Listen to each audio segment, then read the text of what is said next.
Hey guys, welcome to my channel. I'm Jess. If you love shopping and handbag videos, please like and subscribe to my channel. Thank you so much, guys. Today I noticed on Foxy LV's Instagram a new Louis Vuitton bag.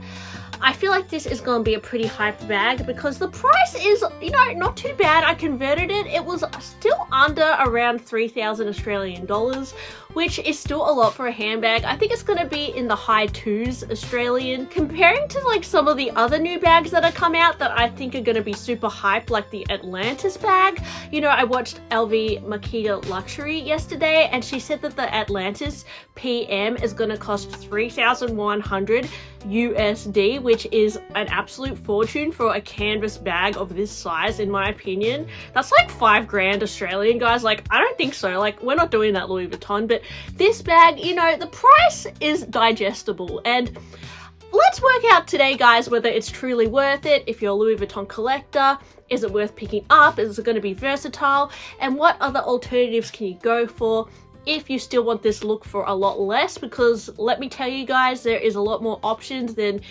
this one bag. So what is this bag anyways? Well, this Chantilly bag is a bag that was actually designed during around the 80s. They're vintage Chantilly bags which date back to the 80s, and yeah, this design is very classic. If you go onto eBay, you'll just type in Chantilly Louis Vuitton. There is a lot available.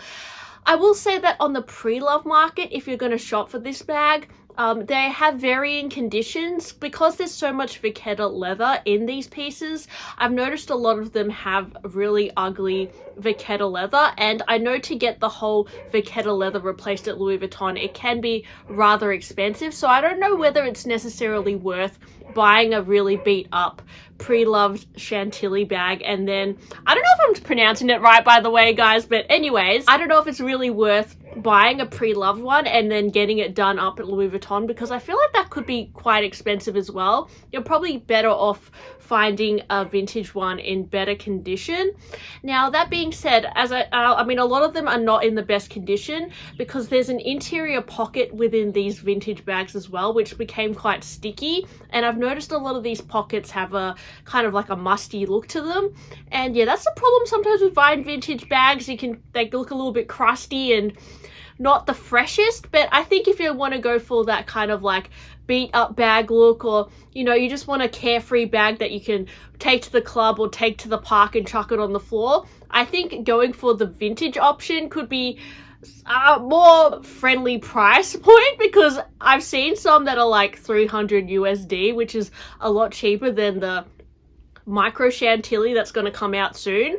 But as I said, the differences with the vintage ones is that they have a buckle which you have to undo, whereas it looks like this modern day Chantilly bag has a magnet, which is going to be a lot easier to open and close. Sorry about my neighbor's dog, by the way, guys. He's always woofing all the time. He's just excited. So if you do want to go for the vintage one, it actually came in 3 sizes. There's the PM, the MM, and the GM. The PM is around 19 centimeters, MM 22 centimeters, and the GM is 24. So let me know, guys. I know a lot of you guys collect Louis Vuitton. Do you have a Chantilly bag? They did re-release it again around, I believe it was around 2007, and they released a version as well with a perforated finish. So if you want a little bit of a fresher one that's not like from the early 90s or the 80s, you could go for the perforated versions. These ones were quite funky.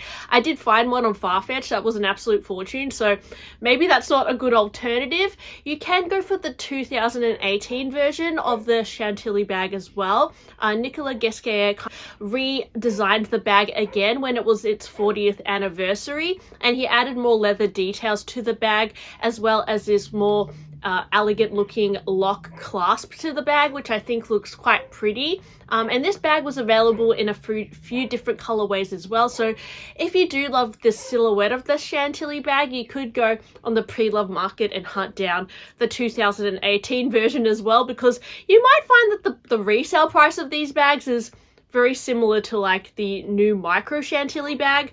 So the Microchantilly bag, well, let's have a look at it, guys. It features a detachable crossbody strap, which is something that is very different to the vintage ones. The vintage ones, it looks like the strap is stuck on. So that's a plus, that you've got the detachable strap. As I said before, you've got the magnet opening, so that's going to be a lot more convenient to open and close.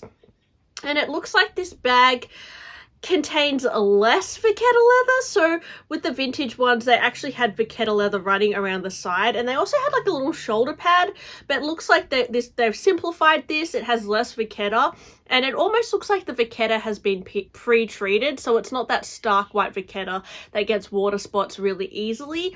It's possible that this is that pre-treated vachetta as well. It looks like the inside of this bag is like a raspberry red color, which is quite pretty. But, you know, now looking at the vintage one, I quite like the look of the vintage one as well. But I do think that the canvas on the vintage ones are going to be quite different as well. I noticed that there was some vintage ones where the canvas was curling a little bit, which with this shape of bag, that just be aware that could happen.